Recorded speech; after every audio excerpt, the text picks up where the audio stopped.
what I'm projecting and what I'm going to be all over in 2026 is that the EV will provide the customer with a high value, affordable payment. And that's the first thing there in their mind. And so they're worried about having to spend $10,000 in a year from now or 2 years from now because they got a 3-year-old EV and they think it's down to 40 or 30% battery life.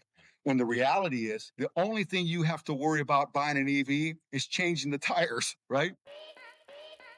Welcome to EV Insider by Recurrent, where we make it easier to buy and sell electric cars by giving you access to leaders from across the industry.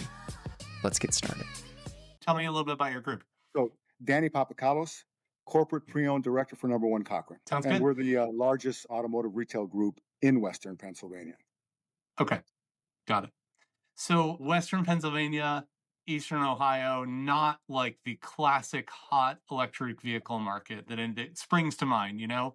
And yet you and I are here talking. So I'm really interested in diving into your local market. It feels like the suburbs are the place, the sweet spot, really, where it's like everybody's got a garage. And so they all have a place to plug in. And, you know, the drives are 20, 30, 40 miles, something like that, not hundreds, Correct. right? Yeah. Is that like I'm not familiar with the suburbs of Pittsburgh, but is that where you're really seeing a lot That's of exactly what I'm success? seeing. So I live in a suburb myself. So I'll use where I'm at, Cranberry, Okay. Cranberry Mars area. I live in a subdivision that is really about 63 homes. It's one street that goes up a hill. So, Yeah. houses on both sides and down the road, right? And so I see all my neighbors because I'm at the top of the hill. When I come down, I drive past everybody, and there's about 6 or 7 homes with EVs. So highly concentrated within that small community. And then, once I get into the main thoroughfares and everything in Cranberry and stuff like that, not every other car, but just It seems a like lot it of sometimes, EVs. yeah. It seems like it. Exactly. Yeah. I've often thought about electric vehicle purchasing as like an infectious disease. It's like one person gets one in a neighborhood and they park it outside, let's say, sometimes. And that gives us permission structure for their neighbor to come over and look at it and, oh, it's this thing. And it's a heck of a lot easier for that second person to buy because their neighbor who they trust, has taken the risk first. Who was the first person on your street to do it? Was it you? To own an To EV get an EV. Yeah. So no, it's a new area. So we were one of the first to move in there. But I can tell you that people actually moved in with their EV. And when I talk to them about, ask them questions about the EV, more often than not, they were skeptical in the beginning. Yeah. But you can't take it away from them today. Yeah. Yeah. And so, being in the business, that's important information for me to think about. For me, it's now, my mind goes to, well, then the bridge is how do we get them to try the EV? Because once they try it, it's almost like, hooked for life kind of thing. None of them are looking to trade out of it, go away from the EV, always telling me this is the only way to go, right? But they weren't like that when they first got there, right? So Yeah. interesting point of view to think about on the retail side. And I do think about that. Yeah. One of the things that I think happened that's so interesting around these lines over the past couple of years is like lease rates on EVs, on new EVs were so high, just through the roof, 60, 70%. And a lot of dealerships were doing even 2-year leases, or 18-month leases in some cases, based on the deal they had with the manufacturer and the captive. And a lot of those people are coming back in 2026. And that means two things. One is it's a very lightly used car for your department, right? Which is really attractive because it sells really quickly. But the second thing is that person is almost definitely staying in an EV. And so it's the opportunity Right. for that, another new electric sale. Like, how are you guys playing that in your market, in your dealerships? So very bullish on the next few years with EV on the U side. All right.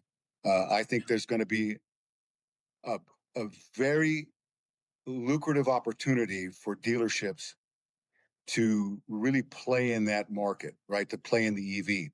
On the new side, as far as Number One Cochran is, we are prepared for the EV. We've got the infrastructure put in place Uh, we see the future as well as that. The new EV will be a big part of the portfolio, so to speak, of our business, right? Right now we look at it as like maybe a little hiccup, right? And again, it's about perception. It really is about perception, but it's not going away. And so uh, our investment into the future of EV is strong and committed because it's not going to go away. And people that get into an EV do not go away from the EV. Yeah. It's like a loyalty thing.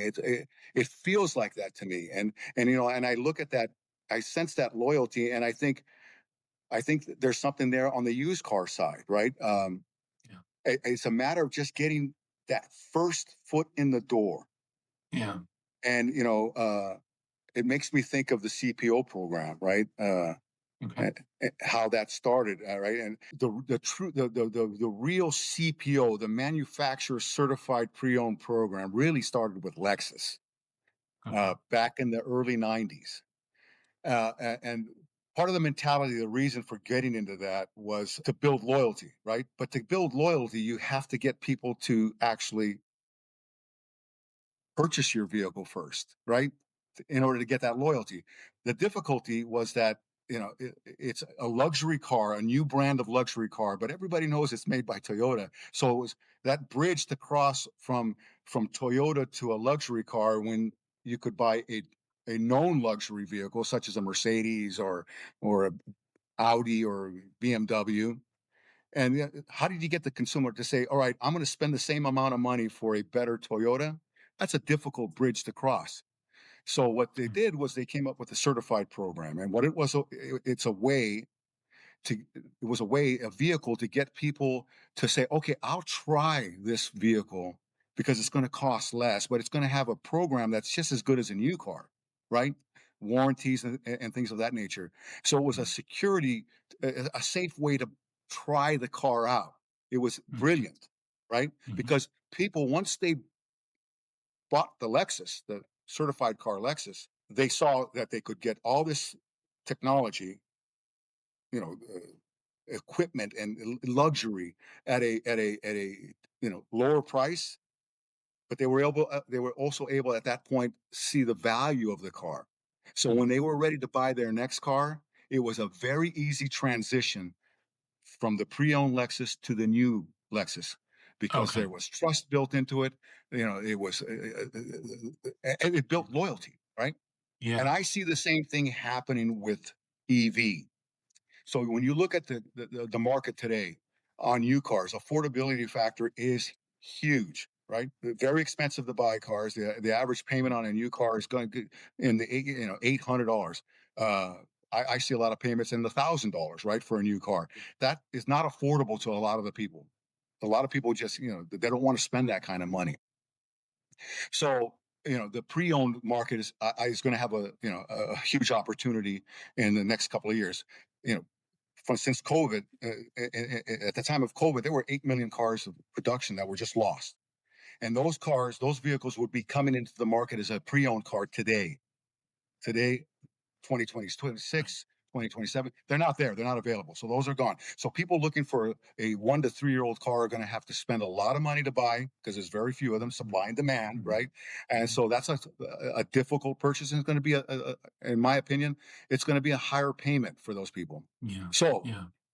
how do you get a later model car with all kinds of technology at a payment that is affordable?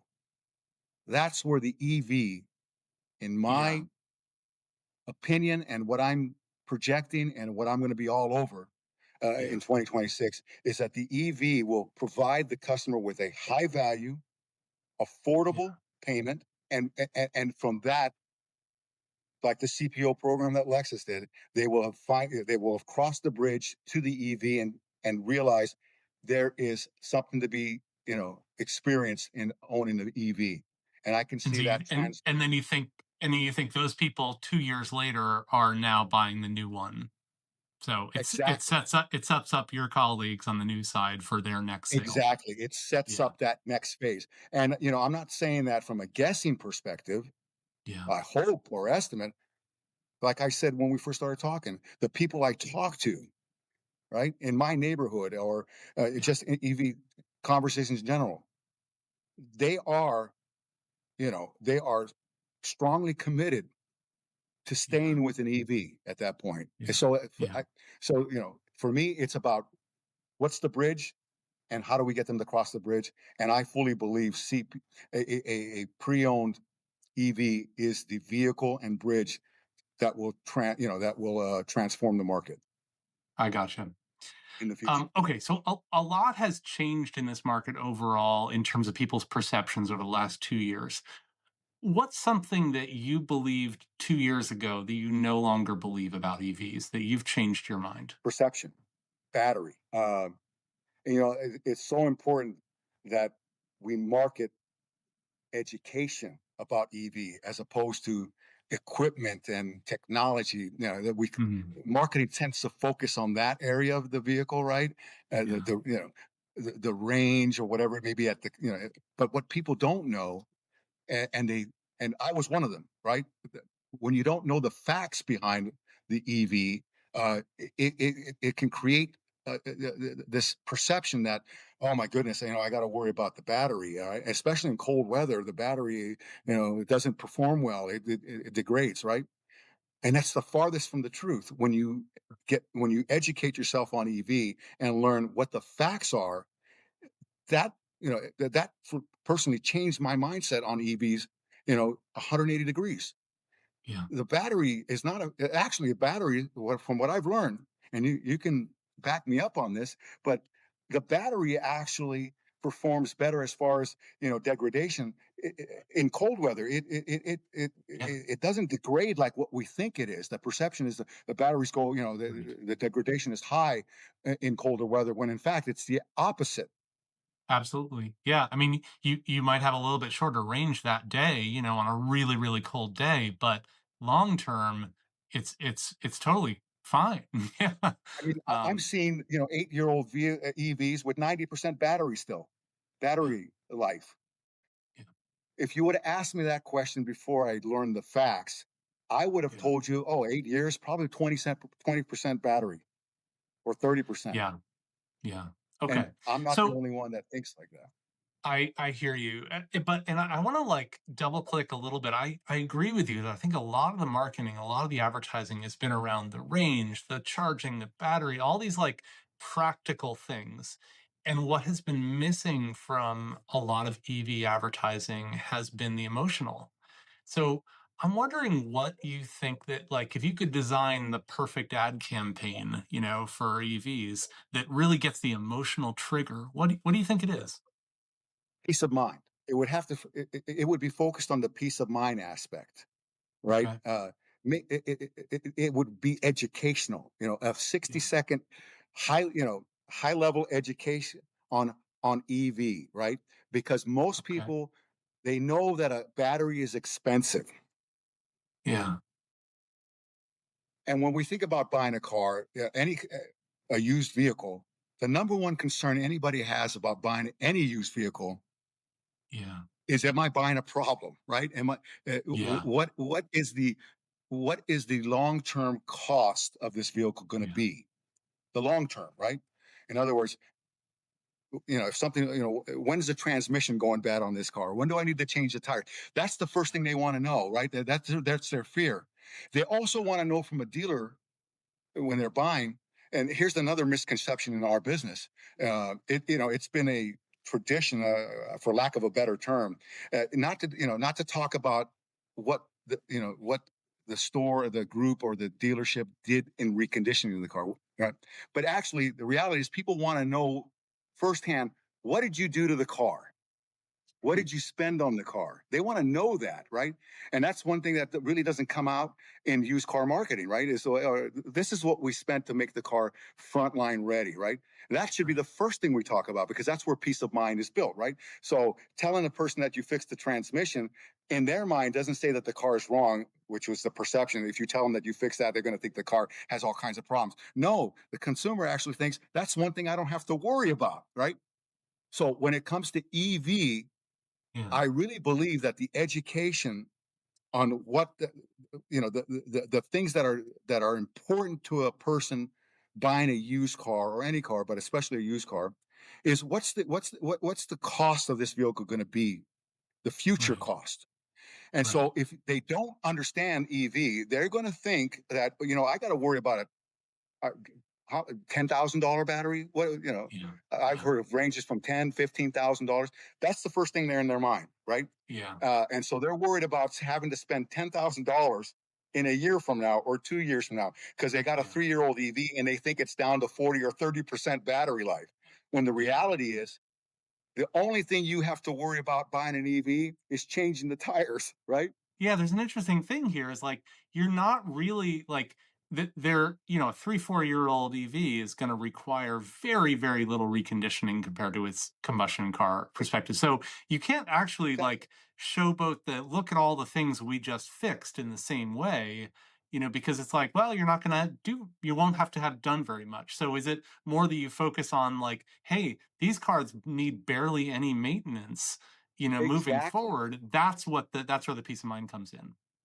And it's so important because on a pre-owned vehicle, the fact that, okay, this vehicle has 90% of its battery, so you're not going to have to, and it's 4 or 5 years old. So if you prorate that, the battery on this vehicle is going to last you another 10, 12 years, whatever it may be. I'm just making up real quick numbers. Yeah. So that cost is gone, right? That Yeah. concern, which is the number one concern on an EV, Yeah. I've eliminated it. And then I can also add to that, and you don't have to spend money on anything else. The only thing you need to worry about on an EV are tires. So, dear customer, don't worry about the battery. It's got 93%. It's a 4-year-old vehicle. It still has 93% of the battery. You won't have to worry Right. about the battery for 12 years. All right, that's out. Yeah. And the only thing you ever have to worry about in maintenance is your tires and your brakes, which you'd have to do with any vehicle that you buy. Right. Going back to your question, for me, the perfect marketing tool for an EV would be future cost related. Okay. Okay. The risk Um, of buying a used car yeah. is eliminated.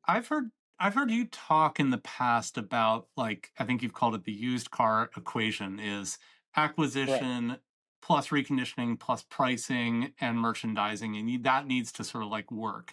How do you think that that formula changes for electric cars versus combustion engine cars? Like, how's that equation work? So the equation is really basically the same in a sense, right? From a perspective of the dealership, right? Not from the Yeah. consumer, but the used car equation is, if I acquire a vehicle, right? If I acquire it properly, Yeah. if I do the right maintenance, right? The reconditioning of the vehicle, if I properly price the vehicle in the market, Mhm. day one, right? And if I market the car properly, and then uh, the salespeople understand how to sell the vehicle properly. That's A plus B plus C plus D plus E will equal that I should be able to sell the car for more money. Or it should be worth more, whatever it may be. I should be able, or sell more vehicles if I do those things properly. So on the Yeah. used car equation, it's the same thing. However, the cost of doing those things is greatly reduced. The Right. amount of Reconditioning much reconditioning lower, right? Yeah. reconditioning costs much lower and Yeah. less needed. So my ability to do a good job on the reconditioning, B right in the Yeah. equation Yeah. is now minimized. Right, there's minimal risk. I now have a better, my end result will be much more enhanced because it's hard to mess up that part of the process, right? The equation, Yeah. if I don't have to spend a lot of money uh, trying to figure out what's wrong with the car. On an Yeah. EV, what am I really looking at? I'm looking at brakes, I'm looking at tires, and the Yeah. battery. Yeah. Thanks for joining this episode of EV Insider. Be sure to like, comment, and subscribe, and we will see you next time.